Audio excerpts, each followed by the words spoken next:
Bapak Ibu yang dimuliakan Allah Subhanahu wa taala, terlahir dari rahim seorang ibu, dari seorang ayah yang tidak bertanggung jawab, lalu kemudian dicampakkan di dalam sebuah kotak kardus seperti sampah, ditampung oleh panti.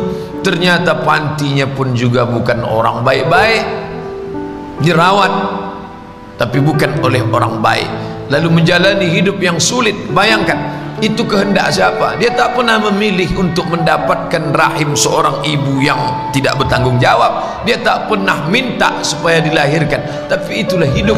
Akhirnya dia tetap menjalani itu dalam keadaan fisik yang tak sempurna. Orang tua tak lengkap, fisik tak sempurna, tapi hidup terus juga berjalan. Orang tak boleh mati bunuh diri, karena bunuh diri tak menyelesaikan masalah dalam ajaran Islam. Sampai lambat laun, sampai masanya menikah. Menikah pun juga tak mendapatkan suami yang layak, mendapatkan orang yang juga tak bertanggung jawab.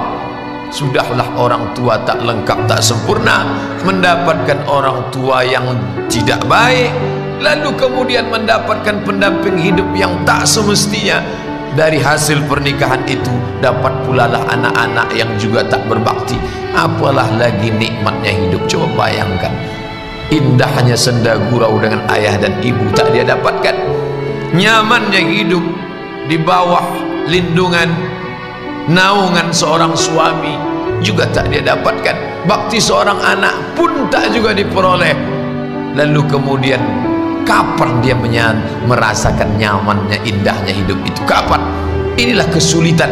Tapi orang beriman tak pernah mencaci maki Allah Subhanahu wa taala. Disitulah maqam yang paling tinggi. Raditu billahi rabbah. Aku ridha ya Allah. Ridha bukan berarti pasrah. Ridha bukan berarti tidak berbuat. Bukan apatis. Apatis bukan ridha.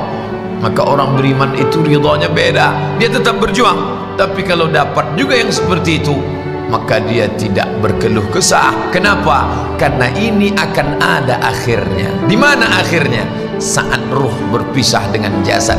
Saat itulah dia tersenyum bahwa dia diuji Allah Ta'ala dengan kesulitan, kesusahan. Ya, wala nabluwannakum, kami pasti akan menguji kamu, minal khauf, takut, wal ju', lapar, wa naqsim minal amwal, kurang harta, wal anfus, kurang jiwa, sakit, cacat, mati, wassamarat, kurang buah-buahan, paceklik, kering, kerontang, wabasyiris sabirin, tapi tetap engkau berikan kabar gembira kepada orang-orang yang mampu menahan lidahnya untuk mencaci maki, menyumpah serapah Allah. Siapa itu?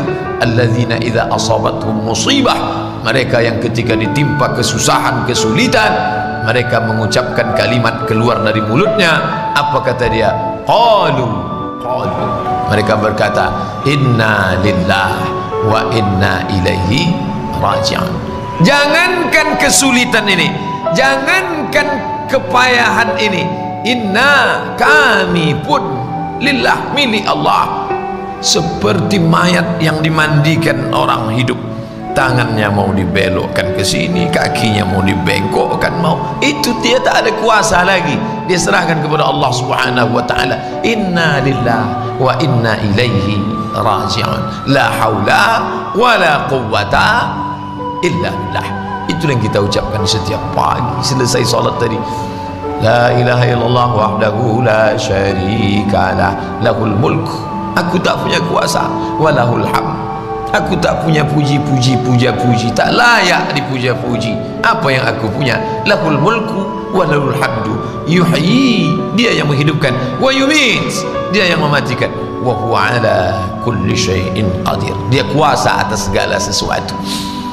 Kalau hidup ini susah, dia tak berkeluh kesah. Kenapa? Akan ada akhirnya saat ruh berpisah dengan jasad.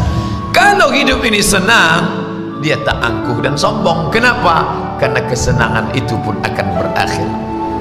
Orang kafir pemahamannya tak begitu. Kalau dia susah, stres, depresi, kenapa? Ini tak akan berakhir. Susah, susah, susah. Sebetulnya kesusahan itu tidak sebanyak kesusahan yang dia terima. Kesusahan itu sebetulnya sedikit, tapi karena cara dia berpikir melihat kesusahan itu sehingga bertumpuk-tumpuklah kesusahan itu dalam kepala. Orang beriman tidak, kesusahan itu banyak, tapi karena dia melihatnya sedikit dan dia bersandar kepada yang maha kuat, maha besar, maka susah yang besar itu pun menjadi kecil di hadapannya. Jadi sebenarnya bukan terletak pada materinya, tapi kepada sikap dia menghadapi materi tersebut. Bapak Ibu yang dimuliakan Allah Subhanahu wa taala, orang beriman masalah besar tampaknya menjadi kecil, yang kecil seolah-olah tak ada. Orang kafir masalah kecil menjadi besar, yang amat besar sangat besar sekali. Kenapa? Karena dia tidak bersandar kepada yang maha kuasa, tak dibalikkannya, tak mampu dia istirja. Istirja diambil dari kata raja'a, pulang, kembali. Istirja, dikembalikan segala sesuatu itu kepada pemiliknya. Siapa dia? Allah Subhanahu wa ta'ala. Istri, suami, tak selamanya sakinah, mawaddah, warahmah. Betul, Allah Ta'ala mengatakan wa ja'ala bainakum mawaddatan warahmah. Laki-laki, perempuan, pakaiannya beda, bentuknya beda, sukunya beda, latar belakang beda, kronologis hidupnya berbeda, tiba-tiba disatukan dalam satu rumah tangga, masing-masing mencari ketenangan. Ini ingin mencari ketenangan di sini, ini ingin mendapatkan ketenangan di sini, tapi ternyata yang ditemukan bukan ketenangan. Dulu Pak Ustadz sebelum nikah tak sekacau ini bentuk saya ini. Cobalah tengok sekarang, hancur babak belur. Nampak terus problem, penuh dengan masalah. Masalah menikah, masalah muncul anak, tambah masalah, nambah ini, tambah masalah, pergi tempat kerja, masalah, jadi masalah. Hidup ni kalau sudah masalah itu menengok baygot macam Coca-Cola. Naik ke menara masjid, nengok ke bawah macam sejengkal, bawaannya mau mati aja, mau terjun. Maka ada masa-masanya orang itu istirahat dari segala macam kelah. Kesulitan hidup itu akan berakhir dengan kematian. Jadi kalau ada orang yang tak sabar, mana tahu dia ngadu ke Bapak Ibu, banyak betul kesulitan saya ni Pak Ustaz. Sabar, ini ujian dari Allah, tapi saya tak sabar saya menghadapnya. Tahan sampai masanya nanti berakhir ni semua. Kapan berakhirnya Pak Ustaz? Ketika ruh berpisah dengan jasad.